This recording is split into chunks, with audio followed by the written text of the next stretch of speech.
এক গাঁয়ে ছিল এক নাপিত। পথে পথে ঘুরে লোকের চুলদাড়ি কেটে কোনো রকমে তার সংসার চলত। একদিন হলো কি,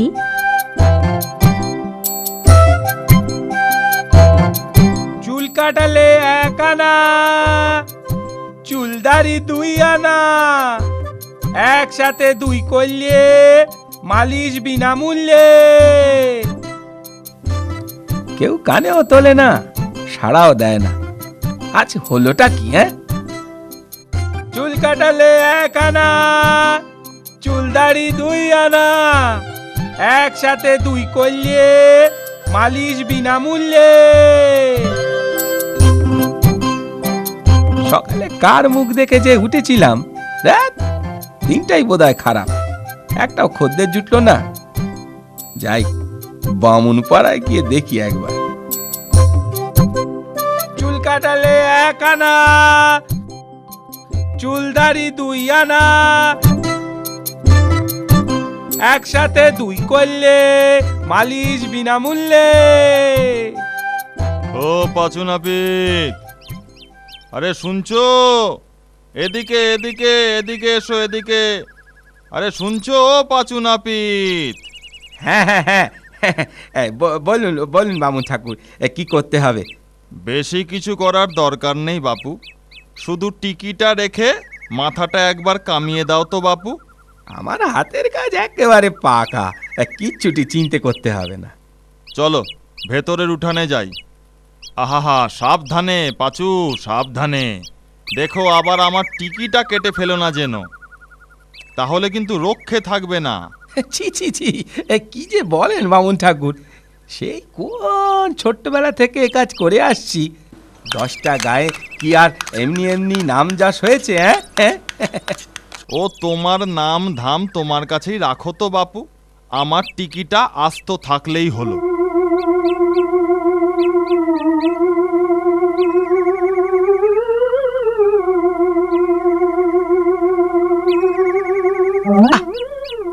মল্ল যা, এই বিটকেল মাছিটা তো বড় জ্বালাচ্ছে। যা যা। আরে ও কি করছো পাঁচু? আরে কেটে যাবে যে।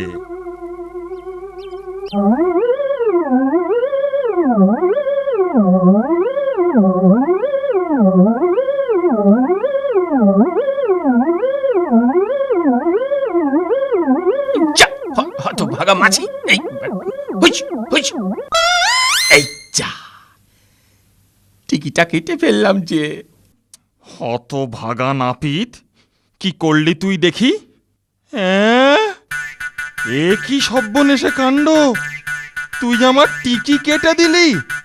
দাঁড়া হতভাগা, আজ তোর একদিন কি আমার একদিন। খড়ম পেটা করে তোর নাপিতগিরি আমি পার করছি। ওরে বাবা রে, আমার কি দোষ? আপনি তো মাথা নাড়ালেন। বাবা রে, ওরে বাবা রে, আগে পালাই পালাই। পালাবি? পালাবি কোথায়? তোকে একবার হাতের নাগালে পাই, খড়ম দিয়ে তোর টাকে আমি টিকি গজাবো হত ছাড়া।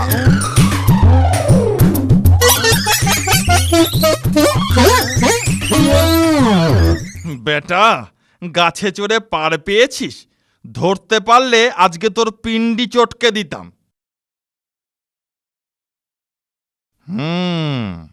হতভাগা কতক্ষণ গাছে থাকবে? গাছ থেকে নামবে না। একদিন ওকে হাতের মুঠোয় পাবই।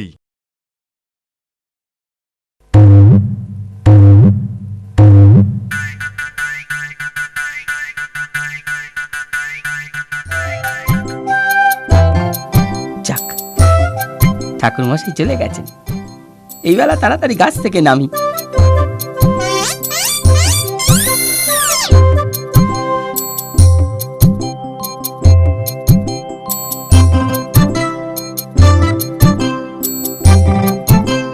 চুল কাটালে 1 আনা, চুলদাড়ি 2 আনা, একসাথে 2 করলে মালিশ বিনামূল্যে।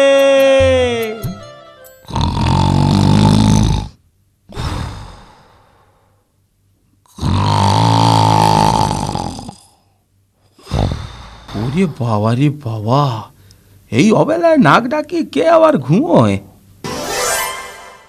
কে যায় রে? আগে আমি, পাঁচু নাপিত। ও নাপিত, বাহ, খুব ভালো হয়েছে। এসো বাছাধন, আমার সামনে বসে পড়ো দেখিনি। আমার দাড়িটা একটু কামিয়ে দাও তো। জি হুজুর, এই দিচ্ছি। হ্যাঁ। শোনো, আমার গোঁফটাও একটু ছেঁটে দিও, কিন্তু খেয়াল রেখো কেটে না যায় আবার। না না হুজুর, কাটবে কেন? আমার হাত খুবই পাকা। ঠিক আছে, কিন্তু জেনে রাখো, আগের বার এক নাপিত আমার গোঁফটা কেটে দিয়েছিল, আর তার বদলে আমি তার মুন্ডুটাই কেটে দিয়েছিলাম। আগে জি জি হুজুর। ওরে বাবা রে, কোথায় ফেঁসে গেলাম? এবার যদি বাঁচি তো মন্দিরে গিয়ে পুজো দেব।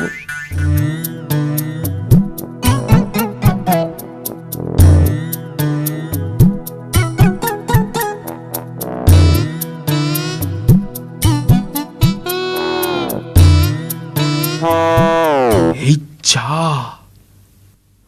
গোঁফে রাতখানা গেল তো কেটে। এভাবে কেউ তরবর করে ঘুম থেকে ওঠে? এ কি হলো রে? আমার গোঁফ গেল? তবে রে বেটা বেল্লিক, আজ এই বল্লমের এক খোঁচায় তোর নাক কেটে আমি ফাটকে ফুটবো। ওরে বাবা রে, কি হবে গো? সে ভাই যে বল্লম নিয়ে তারা করেছে গো, কিছুতেই থামছে না গো।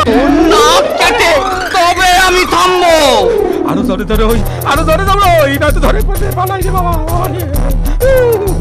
আরো ধরে ধরে ওই, আরো ধরে ধরে ওই, না তো ধরে পড়ে পালাই রে বাবা।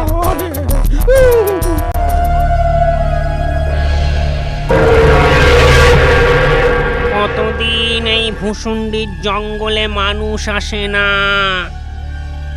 কতদিন কারোর ঘাড় মটকায়নি।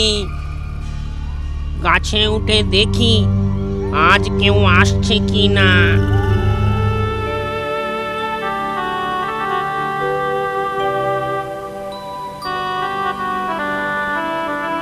কি হে পাঁচু নাপিত, এই সন্ধেবেলা ভূষণ্ডির জঙ্গলের দিকে যাচ্ছ যে বড়?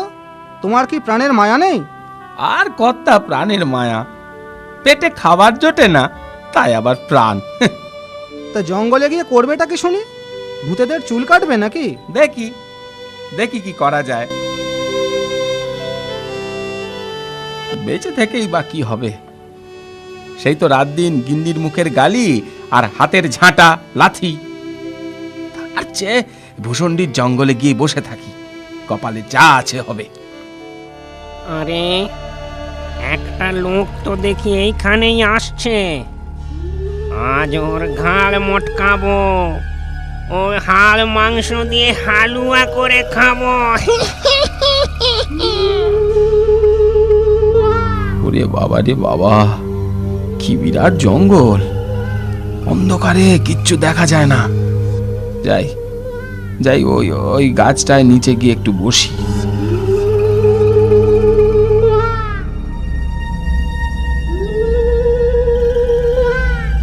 লোকটাকে নিয়ে একটু মজা করা যাক, ওকে একটু ভয় দেখাই।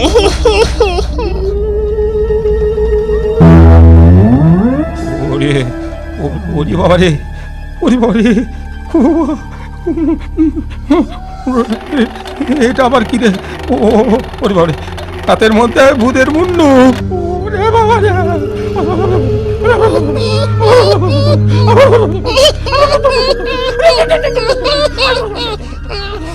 জব্বর তামাশা হয়েছে। ওরে বাবা, এই যে দেখছি ভূতের পা।